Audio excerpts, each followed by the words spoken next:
નમસ્કાર વિદ્યાર્થી મિત્રો, ફરી પાછા આપણે ચેપ્ટર નંબર 3ના રિવિઝનમાં આગળ વધીએ છીએ। આજનો આપણો ટોપિક છે કોષોનું શ્રેણી જોડાણ। આકૃતિની અંદર મેં બે કોષો સહાયક સ્થિતિમાં શ્રેણી જોડાણમાં દર્શાવેલા છે। હવે આપણને ખ્યાલ જ છે કે શ્રેણી જોડાણની અંદર પરિપથમાંથી પસાર થતો પ્રવાહ જે છે એ એક સમાન હોય છે। અહીંયા એક નવો શબ્દ છે સહાયક સ્થિતિ। તો આ બંને કોષોનો પ્રવાહ એક જ ડાયરેક્શનમાં પરિપથમાં જો ફરતો હોય તો એ બંને કોષો સહાયક સ્થિતિમાં કહેવાય। જો બંને કોષોનો પ્રવાહ વિરોધક સ્થિતિમાં હોય, વિરોધી દિશામાં હોય, તો બંને કોષો જે છે એ વિરોધક સ્થિતિમાં છે એવું કહેવાય। ચાલો તો આગળ વધીએ આપણે। તો આ પરિપથની અંદર E1 અને E2 EMF ધરાવતા બે કોષો મેં દર્શાવેલા છે, જેમના આંતરિક અવરોધ R1 અને R2 છે। પરિપથમાંથી પસાર થતો પ્રવાહ જે છે I છે, જે આ માર્ગે પરિપથમાં પસાર થઈ રહ્યો છે। અહીંયા શું કરીએ આપણે, A થી C સુધી કિર્ચોફનો લૂપનો એટલે કે બીજો નિયમ જે છે એ એપ્લાય કરીએ। તો એ બિંદુથી શરૂ કરીએ એટલે એનું સ્થિતિમાન VA, ત્યાંથી આગળ નીકળશું એટલે આ કોષ માટે આપણે ઋણ છેડા તરફ જઈ રહ્યા છીએ એટલે એનું EMF માઇનસ આવશે। ત્યાંથી આગળ વધીએ એટલે આ અવરોધ છે, એના વોલ્ટેજ એટલે પ્રવાહ ગુણ્યા અવરોધ, આમાંથી પસાર થતો પ્રવાહ I છે, અવરોધ એનો R1 છે। આપણી આ મુસાફરીની દિશા છે, પ્રવાહ આપણી વિરોધી દિશામાં છે એટલે એના વોલ્ટેજ પ્લસ।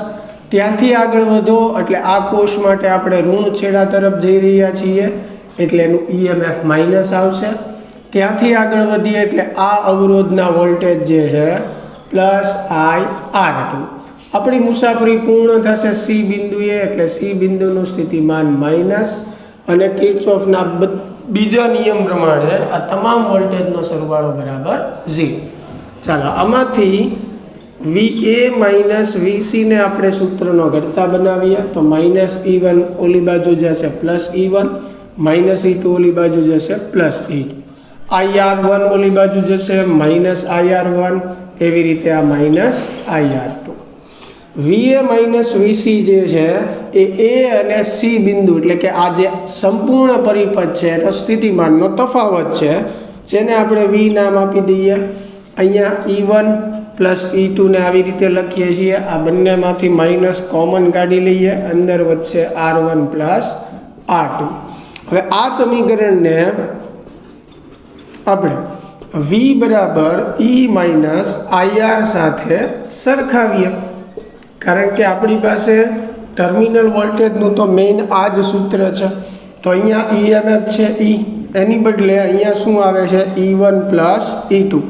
એક કોષની જ્યારે આપણે વાત કરતા હતા તો અહીંયા EMF E આવતું હતું, અહીંયા બે કોષો શ્રેણીમાં જોડેલા છે તો અહીંયા બંનેનો સરવાળો આવે છે, એટલે એનો અર્થ એવો થયો કે આ પદ જે છે એ પરિણામી EMF દર્શાવે છે, E ઇક્વિવેલન્ટ એટલે E1 પ્લસ E2।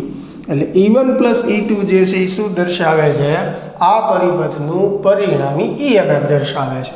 જો એવી રીતે ત્રણ કોષો હોય તો E1 plus E2 plus E3, 4 હોય તો 4 સુધી, એમ n કોષો હોય તો n સુધી આપણે સરવાળો બતાવીએ। હા, જો એમાંથી કોઈ કોષ વિરોધક સ્થિતિમાં પરિપથમાં જોડેલો હોય તો એનું EMF સૂત્રમાં માઇનસ આવશે, આ ખાસ ધ્યાનમાં રાખવાનું। સેમ એવી રીતે અહીંયા I, તો અહીંયા I છે, આગના સ્થાને અહીંયા જુઓ R1 પ્લસ R2 છે, એટલે આ પદ શું બતાવે છે, પરિણામી આંતરિક અવરોધ બતાવે છે, જે બંને આંતરિક અવરોધના સરવાળા જેટલું છે। એટલે બે કોષ માટે અહીંયા R1 પ્લસ R2 થયું। જો એવી રીતે ત્રણ કોષો હોય તો R1 plus R2 plus R3, અને એવી રીતે n કોષો માટે લખીએ તો R1 plus R2 plus R2 plus R1।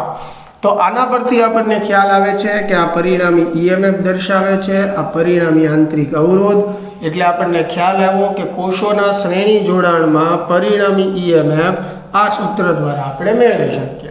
તો હવે આ જે સમીકરણ છે ને આપણે એવી રીતે પણ દર્શાવી શકીએ, V બરાબર E equivalent minus I R equivalent, બરાબર। ચાલો હવે આવા પરિપથની અંદર આપણે પ્રવાહની ગણતરી કરવી હોય તો એક કોષ માટે આપણે વાત કરી હતી કે I બરાબર શું થાય, E ના છેદમાં R પ્લસ R। જો બાહ્ય પરિપથનો અવરોધ R હોય તો જ્યાં કેપિટલ આર શું બતાવે છે? બાહ્ય પરિપથનો અવરોધ. આ તો એક જ કોષ માટે વાત હતી. હવે ધારો કે આવા n કોષો આપણે જોડેલા છે, બરાબર, તો અહીંયા આપણે શું લેવું પડે? ઈ ઇક્વિવેલન્ટ એટલે કે પરિણામી ઈએમએફ લેવું પડે, જે આ રીતે મળી શકે. એવી જ રીતે અહીંયા શું આવશે? આર ઇક્વિવેલન્ટ એટલે કે જેટલા કોષો હોય એની માટે આર ઇક્વિવેલન્ટ મેળવવો પડે અને એની કિંમત આમાં મૂકશું એટલે આપણને મળશે. હવે એવું માની લઈએ કે જે n કોષો આપણે જોડેલા છે એ સમાન